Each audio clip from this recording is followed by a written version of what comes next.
Hey guys, welcome back to the channel. Chris here, and in today's video we're going to be checking out 10 ways to speed up your workflow in Ableton. Let's go. Okay, I don't know why I'm getting the headphones on because it's not going to be much music playing in this, but at least I can hear myself. To start us off, tip number 1, I would say templates. That's personally where I would start to help speed up my workflows. Definitely giving yourself more than just a kind of default blank Ableton load up. Now bear in mind, this is how I have Ableton set to open up because I always want it to open quickly. I don't want to wait 10 minutes for a massive project to open, but at least I've got my template saved in this template section. So here you can see I've got my main template, got a light version of the template. This is a new one I made the other day just for if I want to have a jam, and again, just saving me more time. So I would say template is probably part 1 of where you want to start to save yourself some time. So I'll open this up. All right, and we're in. So here's my template. I've got it set up at the minute to have a couple of audio tracks, empty audio tracks for when I'm placing my drums or whatever samples. Got my guitar, just a DI with an amp sim on there, and just some empty audio tracks for when I want to record my amp. Got 2 drum racks. I've got Trillion I'm using for bass, this Minimoog plugin, operator as a sub, some synths, the Juno, the Triton, Omnisphere, Analog Lab, Serum, some more organic piano stuff, Labs. I've got a contact here with hammers and waves, keyscape, organ, simpler, reface with just audio tracks again for recording my Yamaha reface up there, the auxiliary, again empty audio tracks for if I want to record something on my auxiliary. And then vocals is just kind of my current vocal template where I've got, again, groups with empty audio tracks, some plugins on there to save me the time of what I would already be doing normally. But yeah, so step 1, set up your template. Just make sure you go to File when you're done and Save as Live Template. Give it a name and that will kick you off on your template. At least like that, you kind of have a starting place. You're not like, okay, I need to add 20 audio tracks every time I create a new project because that's kind of my routine. So just figure out a way to kind of optimize the template to work in your favor. It could be minimal, it could be maximal, but either way, I'm sure you'll figure it out. So that's step 1. All right, trick number 2, collections. What are collections? These bad boys over here, kind of like groups for your everything in Ableton. At least in this case, you can pick a color. They work accordingly of the numbers on your keyboard, and in this case I've set up my collections as follows. I've got my favorite plugins as is. I've saved all of my favorite plugins that I like to use, so instead of digging through this menu of madness, it's a bit narrower. I'm a bit easier to find what I'm looking for. So that's the first one. Next I have the drum section. This is a couple of plugins, couple of instruments, the drum rack, the drum bus, some samples. I've got my battery samples, some breaks, a lot of my packs, loops, and some kits I like to use. They all live in there, basically the drum folder. Favorite instruments, similar to the favorite plugins, but these are just my favorite instruments that I like to use, all live in here. Effect tracks, this if I'm creating any presets, can put them in there, and again, it's a lot easier to find. So gold, this is kind of like what I would consider the other folder, where I have like certain things I like to use, samples, like especially this Weymouth C. Just a recording on my iPhone, but I like to put it in a lot of songs because it's a nice bed of ambience, and a lot of my voice memos and stuff like to live in here. Or else sound effects, so this Hit Kid Volume 3, which I'm always picking stuff out of because it just sounds amazing. That lives in there. And then lastly is favorite drum sounds, where here is just mainly samples of drums. The classics, and then some of my favorites, they all reside in there. And as well as my sounds, even just having this like section here where I can quickly access all of my favorite drum sounds just means I'm not sifting through libraries and folders for that one specific kick drum. I just know it lives here. And I can just look up kick and it gives me all of my favorite kicks. So that's your collections. I would recommend go through some of the stuff you have and break them out into collections because it just saves you a couple of clicks. You can always Command F and search for what you're looking for, but again, you're going to be sifting through loads of stuff. So kind of make that process smoother for yourself and filter all of the options down into these groups. And I believe you have more. Let's see. Oh yes, if I click on edit, there's a gray section which I haven't even touched yet. So there's one more kind of category if I want to fill it up. But yeah, so that's your tip 2 on collections. Tip 3, personal presets. Now, this could go for just your standard, you know, if you have a VST that you like to use. In this case, I love to use Spitfire Labs.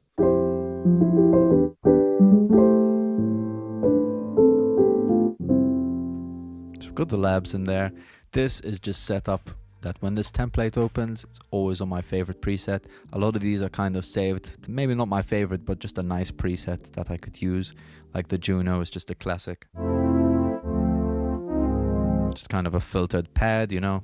So again, have your presets checked out. Personally, I don't save my presets to the preset kind of menu on the side. I'd rather go into the actual directory of the plugin and save them here, because if you're bouncing between different DAWs like Ableton, Logic, Pro Tools, whatever, I think it's easier to just save the presets in the directory of the plugin so you can access them on all software, whatever that may be. So there's that for your presets, but don't forget that you can actually save effects chains. So in this case, if I go into my vocals, into my lead vocals, I've got this effects chain which I use on most of my vocals. I call it the vocal source. Nothing too crazy. Blank Pro Q with a filter, 1176 compressor, and then RVox. Again, just an extra bit of compression. This is mainly because you don't really need much to kind of amplify your vocal performance from just your stock recorded sound to like sounding a bit more polished. You know, you can add just a EQ, a bit of compression, reverb and delay, which we'll get into a bit later, but then you've basically got your sound, and until it comes to mixing, you can kind of live with that without having to do too much work. So I've got that on here, I've got on my double tracks. I'll probably put it on like some individual BVs and stuff like that, but it just helps speed up a bit of my process. And so I've got that vocal source living in this effect track, and I can just grab it and chuck it on anything, and it will provide all of those plugins, so saving me time. So take lanes. This is a relatively recent addition to Ableton, which is great because it's kind of been around for a while, but I'm happy that they finally jumped on board this. What this allows you to do is record in takes. So normally, prior to this, if you were recording, say, a loop, right? I've got a couple of bars, and I'm recording a loop on this trillion, right?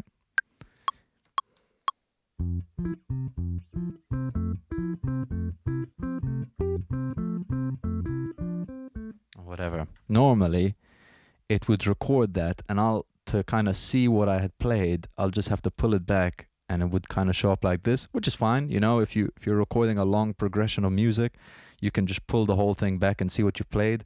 But in this context, where I wanted to live in this zone, this loop that I've created, I can kind of bounce into my takes, and now you can see I've got these 2 take lanes where every time I record, it adds an extra lane. So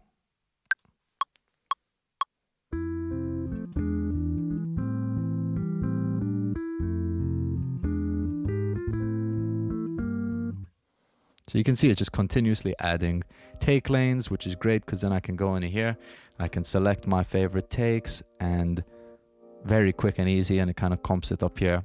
Fantastic. So definitely make use of the take lane. Sometimes it might be a bit funny to get used to the concept of it, but even, you know, just setting a loop point, a couple of bars, and just playing 4 times in a row, not kind of thinking about it, you could stack up doubles so effectively by just kind of looping a chorus. So say you were recording BVs for that chorus and you had to record 4 BVs of each kind of harmony, you could just leave it on loop, record those 4 BVs. It's going to create your comp. You can expand the comp and break it out into different tracks, and it's saving you, you know, creating 4 tracks, recording and stopping 4 times. It's like the mentality is to kind of keep everything moving and to have as little bumps in the road as possible whilst you're working. You know, it's always good to be really efficient, and it, you know, keeps the inspiration moving, because as soon as you get stuck on somewhere technical, like working with tracks or working with a piece of hardware, it kills the vibe and you're instantly just kind of out of it. You've lost your idea, you know. So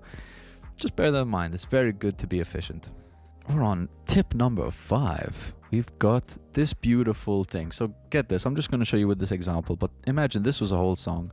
Normally you delete a section of a song, right, and it creates this gap. Say I was working with 10 tracks, boom, you know, whatever that may be, and I wanted to create this gap. I didn't need this part of the song anymore. I would do that, but now I have to, you know, grab this half of the audio and drag it all the way to this half. Don't worry about that. That's a long old method. We don't need to be wasting time like that. We can just get that section like we did, select that section, and instead of just pressing delete, you press Command Shift Delete. Shifts over all of that. You can even see it's moved over the loop head, so anything that lives in that will be removed, and everything from the side will kind of be dragged over and snapped into place, you know, just kind of helping you with all those extra clicks. It's a good one. I like the shortcut. Okay, apologies for the delay. My camera overheated, so now I'm sure you can hear a nice little fan cooling it down in the background. So where were we? I've got the song I'm working on with my roommate, Mr. Dan Holmes. And we've got this song that has got plenty of vocals in it. We spent a lot of time recording BVs, so we've got these stacks here, and I want them to all have a little bit of reverb and delay. Now, I could go in and I could put on a reverb and delay plugin on each track, set it accordingly, you know, and then work from there. Or I've actually grouped all of these chorus BVs, so from this one group, I can literally just send them to a reverb and a delay. You can see I've got them here, these two tracks right here. Normally in Ableton they'll be set up to your kind of default plugin, which is the reverb plugin, and the echo or the delay, I've just changed them to the Valhalla plugins because personally I really like them. In this case I'm using the EMT 140 as my main reverb, and then just the Valhalla delay as that, with a little bit of spread. It's basically the default preset. But at least like this, instead of having, you know, 10 or however many, 15 reverb and delay plugins, I can just have the two of one of each, and then I can just send the whole group to that, and you know, sounds like this. You're tired of playing pretend. So they all get a bit of reverb, all get a bit of delay, saves me a little bit of processing. Bear in mind, if this is something that you want to do as a specific desired effect, say you've got a guitar solo that needs like a dotted 1/8 delay or something, you know, a bit more specific than what you're using in your send, you're probably best off applying those effects because they're intended. But if you just want effects to just add a feeling, like you want reverb on a vocal or whatever that may be, it's always nice to have a default reverb that just sounds good, that you can kind of apply to anything, because again, it doesn't really matter what reverb you pick at the end of the day. It's just about keeping the flow of things moving, you know. You don't want to stay hassling over small problems. So pick a nice reverb and delay, use that, will save you plenty of time, as well as save you plenty of processing power on your computer, so that's always pretty good. Okay, number 7, automation, more specifically recording automation. I know a couple of people who aren't really fans of doing the drawing in of the automation, you know, but I do feel like personally that really separates the amateurs from the pros, you could say, because applying automation can make such a world of a difference to a song. And so if you don't really feel like clicking and adding all of your individual points to automate whatever it may be, you can save yourself a little bit of time by recording it. What do I mean by this? Well, basically, Ableton, if you flick on this record arm button, just make sure nothing is actually record armed in your track, or it will record on top of it. So now what I can do is I can press record and I can record a certain parameter. In this case, I might do the delay send and see how that sounds. You're tired of playing pretend. You're trying to move from the edge, but you're just falling again and again and again and again. Oh. So you can see there, if I open the automation, it's recorded in those moves. I made those little jumps at the end of the phrases, took it out, and then added a low one at the end. Fantastic. You know, this would have taken me a couple minutes to draw in, I guess, but like, I didn't really feel like wasting that time, so I just recorded it in, saved it, move on. You know, it's again just trying to keep the pace quick. And I believe as well, if this is a bit too sporadic for you in terms of automation, you can right click on it, simplify envelope, and then it gives you, boom, look at that, kind of narrows it out, makes it a lot smoother and more manageable. And then, you know, you can move on, or you can just draw it. Okay, so that's number 7. Let's move on to tip number 8, where we'll talk about the drum racks. Drum racks are a great way to kind of have all of your favorite drum sounds or samples in one place, you know, without having to kind of fish them and set them up as a MIDI instrument. So how I personally like to use drum racks is I have 2 drum racks that I've created. the CV Jam Kit 1 and 2, basically, very straightforward. And if I open one of those up, you can see here on the screen it's just loaded up with samples. But what you can't see is that on my push I've got beside me, if I lift it up, you got this whole grid of colors going on, right? And so basically, let me lift this up. It's kind of divided into kick, snare, hats, and percussion and other. I guess you got your kicks, your snare, your hats, and your other. Whatever, all of that stuff lives there. And I've got 2 of these. They're basically the same. It's an idea I picked up off Timberland when he was doing one of his masterclasses. And it's great because you pick your favorite drum sounds. Takes a bit of time, but you pick your favorite drum sounds. You set them up on this, and then they're just instantly accessible. Or whatever. So then you can be making your song, you load this up, don't have to be fishing for all your favorite drum sounds, you've got them right here, and you can play them out. Obviously in this case, it works very nicely with the push because I got all the lights and it's easy to see. But saying that, I can also play this on a MIDI keyboard or whatever. You know, so you can play it on your actual computer keyboard. Whatever, it's all there. At least it saved you those 5-10 minutes of kind of collecting your favorite sounds. Again, this is kind of work you have to do beforehand to save you time later, but it's definitely worth doing. Grouping, not something I see enough people take advantage of. Again, maybe something that was introduced a bit late into Ableton. We only got it a couple of years ago, but the ability to just stack audio, stack plugins, you know, and besides keeping your actual project looking a bit neat and tidy by, you know, dividing it into drums and synths and vocals or whatever, it also allows you to kind of do some group processing, which is important at times. Say I've just recorded like 10 tracks of electric guitar and they all have a bit of muddiness or whatever it may be at 200, 300 hertz. Instead of just going through and ducking that out of every track, I could just go into the group or whatever. I'm going to do it on this vocals for the example, but you could get what I mean. And I can just chuck a plug in, bosh, pull out that frequency that's bugging me, and that's going to affect obviously all the tracks underneath it, which is great. Bear in mind, when you do process your tracks as a group, if the time comes that you have to bounce out stems, it might get a bit complicated. Not something you can't work around. Maybe something we'll save for another video though, because it is a bit tedious. And actually let me know, is that something you'd be interested? Bouncing stems? We'll find out, put a comment below. And lastly, on number 10 to finish us off, keyboard shortcuts. Very important. It's a bit of a broad tip, but I mean, there's so many keyboard shortcuts. So I figured I'll show you some of my favorite and we'll probably finish it off there.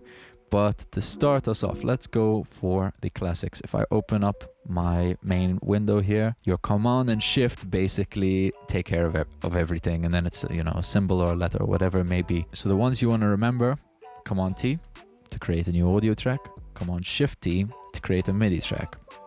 Very important. Next, if you want to create a send, bit less popular shortcut, but it's Option Command T.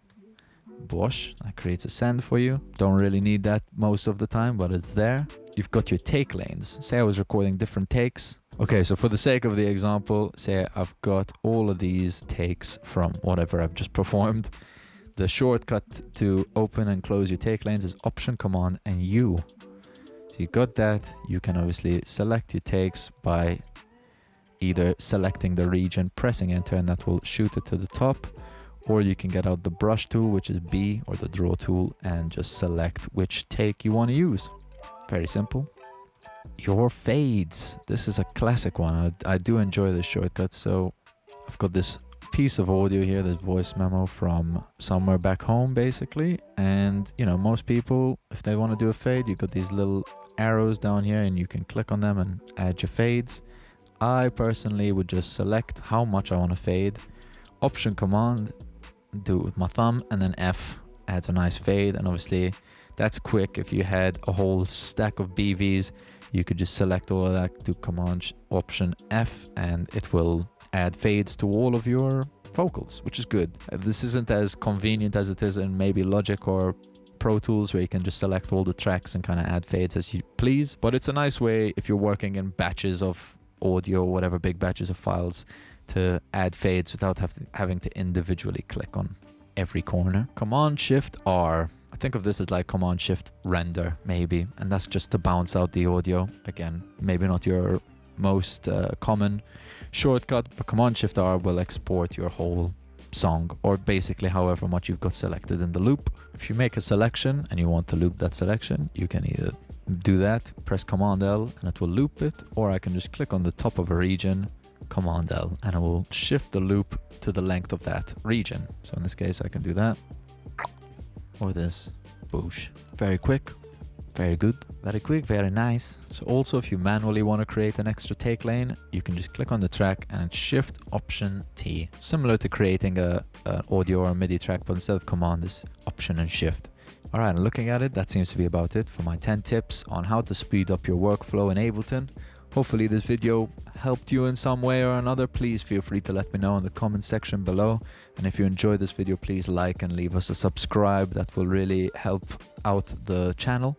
And if you enjoyed this video, I'm sure there's plenty others on here that you might enjoy. So feel free to check out the playlists where we've got production tips, we've got live streams, beat breakdowns, all of that stuff. So you can check those in the playlist below. And once again, I've been Vella, and I'll see you on the next one.